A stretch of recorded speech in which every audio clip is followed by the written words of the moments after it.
the indebted person or company a measure of breathing space. Canadian debt relief can take a number of forms. It can be through an informal process or formal process, discussed below. I just read a recently issued Scotiabank economics report that says Canadians are going deeper into debt. With that in mind, I believe it important to describe the Scotiabank findings and then discuss the options available in Canada for debt relief. The Scotiabank findings. The main Scotiabank findings are: Canadian home credit increased to a 2-year high in August 2019. Residential mortgage growth posted a 2-year high, supported by a mid-July 2019 decrease in the mortgage rate used for qualification under the stress testing as well as a decline in posted home mortgage pricing.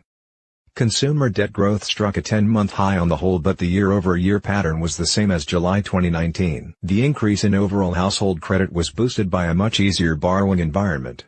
It led to a strong acceleration in both mortgage loans as well as non-mortgage consumer debt growth. Right now Canadians' household debt service ratio is at an all-time high. According to the Scotiabank findings, that has not stopped Canadians from continuing their borrowing binge. It seems that super low interest rates and a strong job market are providing Canadians with either confidence or blind ignorance to continue to borrow. With unpredictability staying at raise levels and worldwide demand weakening, business, financial investment and exports are not going to be a force to keep the Canadian economy strong. Therefore, it is essentially up to people buying homes primarily in the Vancouver and Toronto housing markets and general consumer credit demand, with government spending, to keep the Canadian economy strong. So, it seems that for the foreseeable future, the Bank of Canada will keep interest rates low. It seems that interest rates will only increase in reaction to events from outside the Canadian economy. How do you qualify for debt relief? It is not that difficult to qualify for real debt relief. You need to be insolvent, or at least, be unable to pay your debts as they come due. I am not talking about a debt consolidation loan that you need to apply for. If you are trying for a consolidation loan, you also need to be able to qualify for a new loan. If you are applying for a debt relief program that requires you to get a debt consolidation loan, and you don't qualify for the loan, then you will not qualify for that type of debt relief program. However, for debt relief that does not involve you borrowing money, the bar to qualify is set very low. All you need is to admit that you have a debt problem. Once you do that, you can certainly get debt relief. I will describe the various levels of debt relief programs, but first, I want to answer a question I am asked regularly. The question is, can you get credit card debt forgiven? Can you get credit card debt forgiven? I have never seen complete and full credit card debt forgiveness given by a credit card company, except for 2 situations described in this section. It is possible to achieve partial credit card debt forgiveness, but it is not easy. Credit card companies generally will not give any form of debt forgiveness. A credit card company will ultimately charge off a person's credit card debt after giving them an R9 rating on their credit report. A charge-off takes place when an account is seriously overdue for credit cards. That will be after 180 days of not making the minimum repayment. Charging off the debt is not writing off or forgiving it. It is just a way for the credit card issuer to mark it as uncollectible and eliminate the debt from their active books. What is done when the debt is charged off, is that it is either given or sold to a collection agent. You may be able to make a deal with a collection agency to pay less than the full amount you owe. However, it will still be a substantial sum and has to be paid all at once. There are only 2 exceptions to this I ever heard. One is a recent feel-good story. In August 2019, it was reported that Chase Bank announced that it was leaving Canada. Chase Bank issued and administered the Amazon.ca Rewards Visa and the Marriott Rewards Premier Visa in Canada. In order to exit Canada quickly, Chase Bank announced that it was forgiving all credit card debt owed by clients of its 2 Canadian charge cards. Highly unusual. The only other exception is not such a feel-good story. If a person dies and the deceased estate has no cash available after the funeral and testamentary costs or worse, has no assets including cash, then the credit card company is going to have no choice but to write off the debt. The estate trustee will, of course, have to provide proof that there are no funds available. Canadian informal debt relief options. There are various informal debt relief options available in Canada. The most common options are debt consolidation. When we hear the words debt consolidation, we understand that it is the process of qualifying for and taking on a brand new loan, in order to repay many or numerous smaller debt obligations. Consolidating debt involves borrowing money. The concept is that either your credit rating is good enough so that you can take on the new unsecured debt, or You have decided to offer security for the loan. The primary purpose of resolving your debt via this type of borrowing is to lower the overall interest costs you are currently paying across many credit cards and other debt. Credit counseling. Credit counseling can solve debt problems and supplies you with the skills to live debt-free.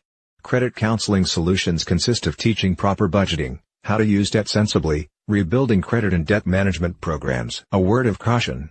Please make sure that if you want a credit counseling program, you reach out to a real credit counseling agency and not a debt settlement company.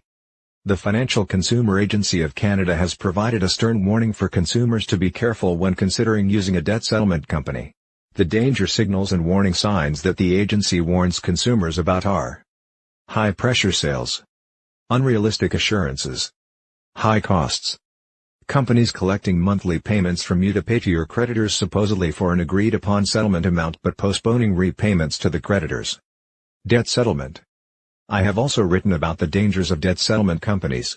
In 2017, I wrote about the study by the Office of the Superintendent of Bankruptcy, OSB, on debt settlement companies.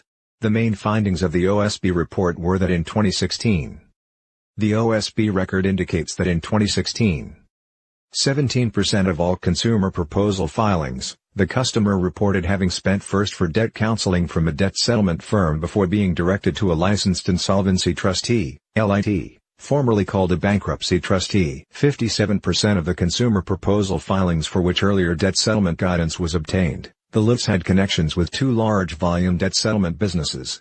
These two companies stood for 64% of the total LIT fees reported in 2016 consumer insolvency filings for debt settlement advice before submitting to an insolvency proceeding with a LIT. 13 LIT firms, that included one national-level business, were discovered to have numerous LITs operating in regular partnership with large volume debt settlement firms. For about 50 individual LITs within these 13 firms, better than 40% of their consumer proposal filings were sourced from these debt settlement organizations.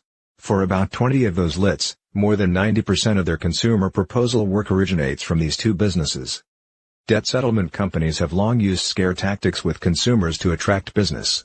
They tell consumers that all a LIT wants to do is put them into bankruptcy. Nothing could be further from the truth. As seen by the OSB study results, consumers were paying debt settlement firms fees with money they could not afford to pay. When they could not pay any longer, the debt settlement company then referred the people to their favorite LITs. Now that is the pot calling the kettle black. The OSB was also concerned about the business arrangements being made between debt settlement outfits and LITs. Since then, the OSB has introduced amendments to practices that LITs must follow concerning credit counselors and business arrangements with a view to curb this behavior. For the record, I and my firm have no relationship with any debt settlement company. Government debt relief programs.